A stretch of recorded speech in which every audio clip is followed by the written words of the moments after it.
bienvenue sur Jérôme en cuisine sur Facebook. Aujourd'hui je vais vous apprendre juste à faire une petite tarte tartiflette. Donc vous allez voir, c'est idéal pour un petit apéro entre amis. Chose très simple. Donc je vous montre tout de suite. Alors aujourd'hui pour notre tarte tartiflette, et oui parce que tartiflette mais il n'y a pas de tarte, il n'y a pas de pâte. Donc là on va faire une tarte tartiflette. Donc on a besoin de lardons, de pommes de terre, d'oignons, de reblochon et puis un petit peu de feuilles de pâte brisée. Donc tout de suite c'est simple, vous faites suer vos oignons. Une fois qu'ils sont bien sués, bien colorés, vous rajoutez les lardons dedans. Puis ça va vous donner un mélange comme ça. Voilà. Là, les pommes de terre, elles sont déjà cuites. Donc je les ai juste coupées en petits morceaux. Et puis après, le reblochon. Donc voilà, donc maintenant que tout est cuit, donc vous voyez là, nos oignons avec nos lardons, et nos pommes de terre qu'on a déjà donc cuites au préalable et qu'on a coupées. Maintenant, on va prendre un petit fond de tarte. On va prendre la pâte brisée. Hop. Donc là c'est une petite, donc je vous laisse faire, vous voyez, en fonction de combien vous êtes, etc. Donc voilà, hop.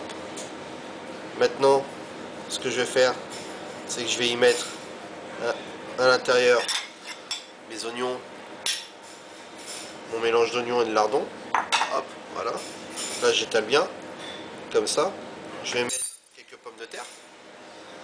Hop, voilà. Comme ça, et hop, et puis maintenant on va prendre ce qu'il y a de meilleur dans la tartiflette, le reblochon. Donc hop, il est là, je l'ai déjà coupé. Donc moi je vous conseille de, vous voyez, gratter la croûte avec un couteau pour enlever juste l'excédent qu'il peut y avoir dessus.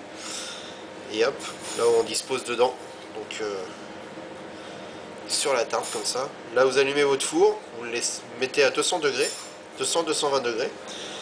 Puis voilà, on va mettre ça au four pendant le temps que ça cuise, donc ça va prendre environ un petit quart d'heure. Et puis on voit ce que ça donne. Notre tarte tartiflette est en fin de cuite.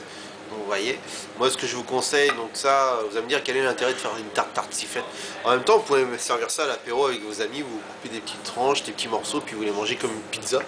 Donc sinon, si vous voulez la manger tout seul, hop, un petit peu de salade par-dessus, hop, quelques petits morceaux de tomates, histoire d'apporter un peu de fraîcheur sur un plat énorme comme ça. Et puis voilà, donc je vous laisse déguster. Et puis maintenant à vos fourneaux. Et donc voilà les amis, c'est terminé la recette du jour. Donc notre tarte tartiflette, vous allez voir, c'est super idéal, c'est vraiment très bien pour l'apéro comme je vous l'ai dit au début. Et puis maintenant prenez plaisir à la faire. Et puis je vous dis à très bientôt pour d'autres recettes. À vos fourneaux.